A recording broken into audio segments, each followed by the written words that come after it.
Hi friends, வாங்க இப்போ நம்ம வீட்டில் என்னென்ன செடி இருக்குது, அது எங்கெங்கே வாங்கணும் என்னங்கிறத பார்க்கலாம். வாங்க பாருங்கள். மணி பிளான்ட்டு இந்த வீட்டுக்கு வரத்துக்கு முன்னாடியே பழைய வீட்லேயே இந்த மணி பிளான்ட் வச்சுருந்தோம். ஆனால் கொஞ்சம் வெயில் அதிகமாக இருக்குது, அதனால அப்பப்போ இந்த மாதிரி சுருங்கிடுது. ஆனால் நல்ல தளத்தளன்னு வருது, நிறைய கிளை நிறையா வருது. அதை நான் கட் பண்ணி தான் போட்டுக்கிட்டு இருக்கிறேன்.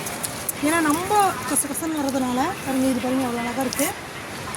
இந்த ரோஜாப்பூ செடி தான் நான் காளிப்பட்டியில் வாங்கிட்டு வந்தோம். வர செவ்வாய்க்கிழமை தான் வாங்கிட்டு வந்தோம். இந்த மண்ணிலேயே வைக்கல. அதில் ஒரு பூ வந்தது தான் அன்றைக்கி நான் போட்டிருந்தேன் வீடியோ. பாருங்கள், நான் 5 மொக்கு இருக்குது, நல்லா வருது. ஆனால் இது ஒரு செடி 150 ரூபா, நல்ல வேர் மொத்தமாக இருக்குதுன்னு சொல்லிட்டு செடி 150 ரூபாய்க்கு கொடுத்தாங்க. பாருங்க எவ்வளோ மொத்தமாக இருக்குது கட்டை. அதனால் ஒரு செடி ஒன்று 150 ரூபாய்க்கு வாங்கிட்டு வந்தேன். இந்த மண் நல்லா பதப்படுத்தி வச்சுட்டுருக்குறோம். இந்த மண்ணை போட்டு தான் இது இன்னும் நான் ஊனி வைக்கணும்னு வைக்கல. இந்த செடி பவளமல்லி. பவளமல்லி வந்து குசாமலுக்கு நர்சரியில் வாங்கிட்டு வந்தோம். வாங்கிட்டு வந்திருக்கிறப்ப குட்டி செடி, இந்த மாதிரி குட்டி செடியாக தான் இருந்தது. இப்போ ஒரு 2 மாதம் இருக்கும் இது வச்சு. நல்லா இப்போ தலைன்னு வந்து இப்போ எல்லா கலையிலையும் பாருங்கள் எப்படி மொக்கு வந்து எவ்வளோ அழகாக இருக்குது பாருங்கள். ஒரு நாளைக்கு 50-60 பூ வெடிக்குது.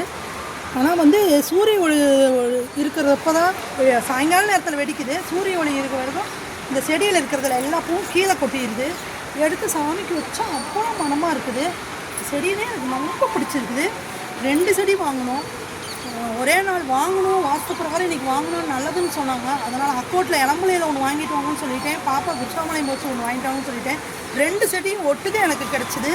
அதனால் கீழே ஒன்று வச்சுருக்கிறேன், இப்போ மொட்டை மாடியில் ஒன்று வச்சுருக்கிறேன். இந்த செடியிலே எனக்கு ரொம்ப பிடிக்கும். இதனோட மனம் வந்து சாயங்கால நேரத்தில் இங்கே மேலே மெத்த மேலே வந்துட்டோம்னா அவ்வளோ மனம் அருமையாக இருக்கும். எனக்கு ரொம்ப பிடிச்ச செடி இது. இது பாருங்கள், செம்பருத்தி சும்மா லைட்டாக ஊனி வச்சுருக்கிறேன், ஆனால் வந்துருச்சு. இப்போ கிளை வருது பாருங்கள். இது வந்து மருதாணி வாஸ்து பிரகாரம் வீட்டில் வைக்கணும் அப்படின்னு சொன்னாங்கன்னு சொல்லிட்டு ஒரு குச்சி ஊனணும். மருதாணி வைக்கிறதுக்கோசரம் பொறிச்சிட்டு இருந்தோம். அப்படியே ஒரு செடி ஊனணும், நல்லா தளத்தளன்னு வந்துட்டுருக்குது. இது அரளிச்செடி. அரளிச்செடி வச்சு இப்போ ஒரு 2 மாதம் பக்கமாக ஆகுது. இன்னும் நல்லா துளிர் வரல. இதுக்கு என்ன பாதுகாப்பு பண்ணுறது என்ன எதுன்னு தெரியல. உங்களுக்கு எதாவது தெரிஞ்சால் கமெண்ட் பாக்ஸில் சொல்லுங்கள். இது வந்து ராமர்வனம். ராமர்வனம் செடி நம்ம வீட்டில் 10-15 வருஷமாகவே இருந்த செடி தான். ஆனால் வந்து வீடு கட்டுறப்ப அது எல்லாத்தையும் புல்டோசர் வந்து அதில் இடித்து வேரெல்லாம் எடுத்துட்டாங்க. அதனால் இப்போ நர்சரியில் தான் வாங்கிட்டு வந்து வச்சுருக்கிறேன். இதுலேயும் ஒரு 5-6 பூ வருது. இதனோட மனமும் ரொம்ப பிரகாசமாக இருக்கும். இந்த செடி எனக்கு ரொம்ப பிடிக்கும். பாருங்கள், இது ரோஸ் செடி. இந்த ரோஸ் செடி காளிப்பட்டியில் தான் வாங்கிட்டு வந்தோம். இந்த செடி இப்போ பாருங்கள், இப்போ நல்லா துளிர் விடுது. ஒரு ரோஸோடு தான் வாங்கிட்டு வந்தோம். நல்லா துளிர் விட்டுக்கிட்டு இருக்குது. பாருங்கள், நிறையா மொக்கள்லாம் வச்சுருக்குது. எல்லாம் மழை வர்றதுனால தான் நல்லா பிடிச்சிக்கிச்சு. ஏற்கனவே ஒரு செடி வச்சோம், ஆனால் அந்த செடி வரல. இப்போ மழை வர்றதுனால மறுக்க ஒரு செடி வாங்கிட்டு வந்து வச்சு இப்போ நல்லா துளிர் விட்டு வந்துக்கிட்டு இருக்குது. அடுத்தது இது ஜாதி மல்லி. ஜாதி மல்லி என்னன்னு தெரியல, லேட்டாக தான் வருது.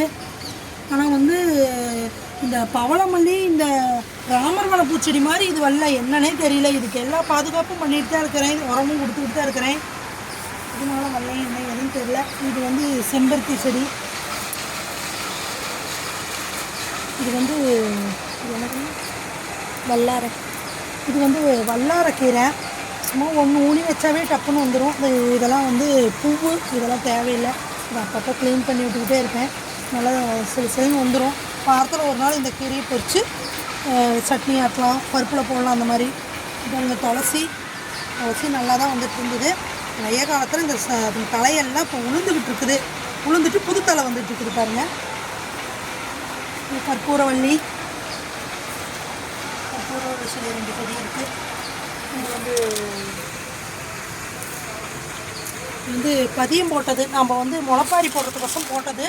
ஆனால் மீதி கொஞ்சம் விதை இருந்தது. விதை இருந்தும் அதுலேயே அப்படியே மழை வந்ததுனால நல்லா வந்துட்டுருக்குது. 2 ட்ரிப்பு இதை கட் பண்ணி போய் பசுமாட்டுக்கு கொடுத்தாச்சு. இருந்தாலும் மறுக்க வந்துட்டுது. அதனால் மேல்ட்டாப்படி கட் பண்ணி அப்படியே கொடுத்துட்ருக்கிறேன். இருந்தாலும் மறுக்க வந்துக்கிட்டே இருக்குது. இதுதான் நம்மளோட தோட்டம். எப்படி இருக்குது என்ன ஏதுங்கிறத கமெண்ட் பாக்ஸில் சொல்லுங்கள். இது ஒரு துளசி. இந்த துளசி இது கையில் கட் பண்ணி இப்படி எடுத்தாலே நல்ல மணமாக இருக்கும். செம மணமாக இருக்குது. இல்லை, இதில் பிரண்டையும் வச்சுருக்கிறேன். பிரண்டையும் அப்பப்போ வாரத்தில் ஒரு நாள் பிரண்டையும் பொரித்து சட்னி ஆட்டிடுவோம்.